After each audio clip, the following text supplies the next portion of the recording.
It's not everyone's cup of tea to consume an entire podcast. That's why, welcome to The Ranveer Show's highlights channel, TRS Clips. Subscribe and hit that bell icon. How does sexuality change as you grow older, though? What is that? What is sex? Yeah, so Like, I'm how 52 does years. No, I'm just joking. No. We do talk about sex a lot on this podcast. Okay, but, great. Let's talk about it. How does it? And the reason I'm asking you this is I was with a friend last week who he's 26. He's younger than I am. Not taking care of his body at all. Never taken care of his body. He's not out of shape completely, but just smokes like a chimney, drinks like a fish, and then also eats a lot of junk. He's starting to get erectile dysfunction type issues at 26. Oh. Like khada nahi hota basically. And I'm just like, how did this happen? Because and most of my other friends are all really fit, play football, everything's working great. But I also see a whole section of guys on that other front.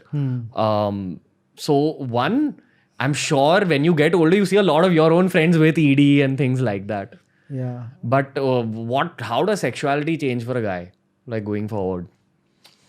Actually, I think, first of all, let me talk for myself. I don't think it has changed any bit. That's what till today. I mean, I don't have any ED issues. No, but you see people around you? We don't discuss it. I think guys will never... Guys might discuss it. Okay, at least my friends will never say, hey, yaar, khada nahi hota. They will not say that, I'll just chupchap, hila ke so ja fir. What can I tell them? But no, but I'm just saying that, no, I think guys, we don't discuss. Maybe, like women, I know my women friends, like my wife's friends, they talk a lot about their sexual lives among each other and the kitty parties and this and that and all that. Like what? Like, because I'm assuming... I mean, I understand you talk about your sexual life in your 20s when you're not married and it's different. But how do you talk about your sexual life in your 40s? Like, I have had, so I'll tell you what, in these old age, you have these couple kitty parties, okay, where all couples get together. And what used to happen, this is a true story, and I was a member at one time. Now I've stopped all this. Like this, I'm talking about like pre my comedy days. Now I've stopped all these kitty parties, but... So before I used to attend a lot of this couple kitty parties. Usually they are, parents of your children, same school. So you have a school couple kitty group. Then you'll have a neighborhood kitty. Then you have some friends you grew up with that special couple kitty. And you meet once a month in somebody's house or a restaurant. It's just like a fixed dinner. So you look forward to it because you're eating somewhere nice place. If we book a restaurant, we'll all go there. And what used to happen is, like, as soon as you enter, all the guys are on one side, all the women on one side. And you go to the guy side in the fucking most boring side of the room. Everybody either dissing Modi or Rahul Gandhi or talking about his new BMW. Like in one of the couple kitty parties, I realized that a friend bought a BMW car, and I never knew till then because, that BMW doesn't give you, or one of these German car manufacturers don't give you a spare tire. And I said, why? You see, no, they're only... I'm a Maruti owner and a Fiat car owner, and always you had that extra, that stepney in your dicky. You see, no, because these new cars, even if there's a puncture, it can still drive for 100 kilometers so that you reach a place and you repair a thing. So I realized that. So one day, I bought a new BMW, but I had to pay for the extras, like so many thousands. So I learned all these. So it's all boring talk happening there. But once you come on the women's side, where all the ladies say all the nice gossip and masala and this used to happen. So I used to always spend 5 minutes with them and go and sit with the ladies and get a lot of material from them, like what they talk, everybody bitching their mother-in-law or the teacher or the school or things like that. So that was my fun part of this. But sexuality definitely changes. You definitely, your libido does come down, and that's the way it has to be, explained. And but still, I think it's, I think as long as you're physically fit, I think there's a lot of this with physical fitness, definitely. I remember I ran the Mumbai Marathon for 13 years, half marathon, and every day practicing.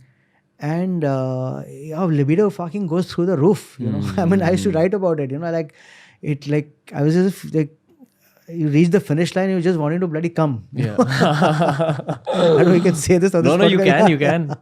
Like, because you're exercising so much and you're eating the right stuff and, you're doing weight training and things like that. That definitely sort of keeps your, health.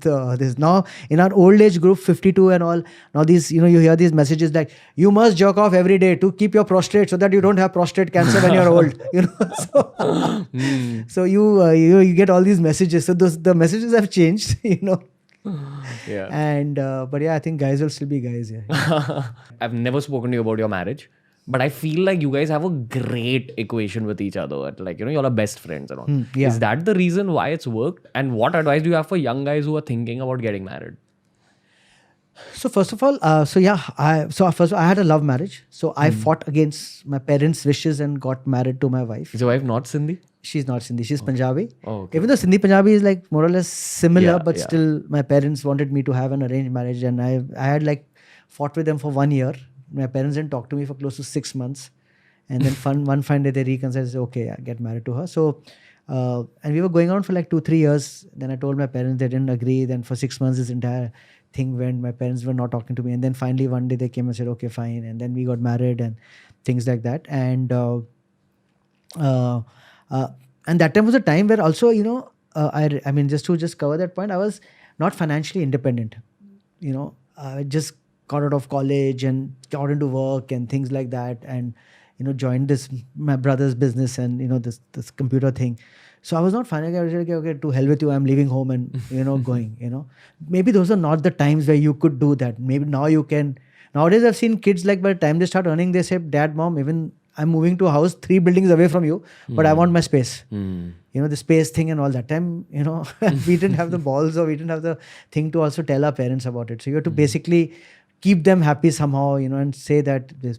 So yeah, so it was a love marriage, and we've been best of friends, and still today, like we can't think of a holiday without each other. Like, we may say, oh, I need them. Like this pandemic, like my wife said, and because I travel a lot because of comedy.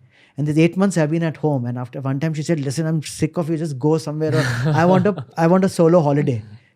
I said, yeah, go take it. And then she started suggesting, you also come along with me. I said, how the hell, you're a solo holiday. He said, no, you be in the room, I'll be in the room, we won't talk to each other, but come with me, So I think we've had our ups and downs, we've had our fights, we've had our issues, but somehow down the line we have sort of reconciled, and we've also grown as individuals, And trying to say that, maybe I think as husbands, you tend to say, okay, fuck it, yeah, let's not fight. Finally affect your own sex life.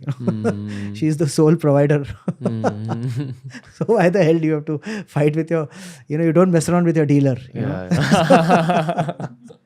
So yeah, I think that was, and I'm just joking here, but yeah, so I think, so if you find a right person who you feel, and it's like today the things have changed where you can live with her, like your parents might say, okay, yeah, spend some time together. Her parents may say, things have changed.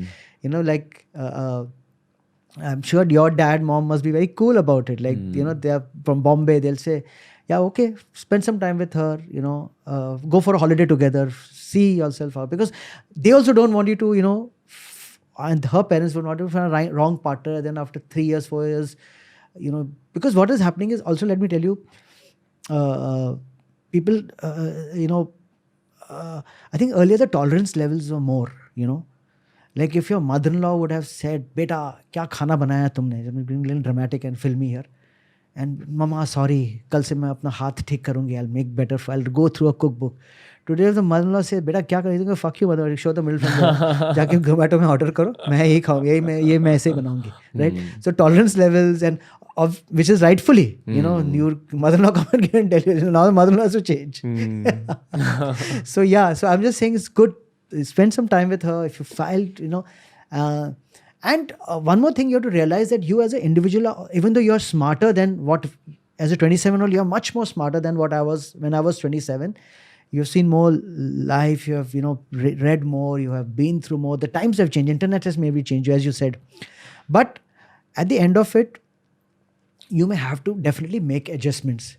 So don't be a fucking dick that time and say, okay, I'm not going to change this, I will, I don't want to lose my freedom. Obviously, your freedom will get curtailed once you have children.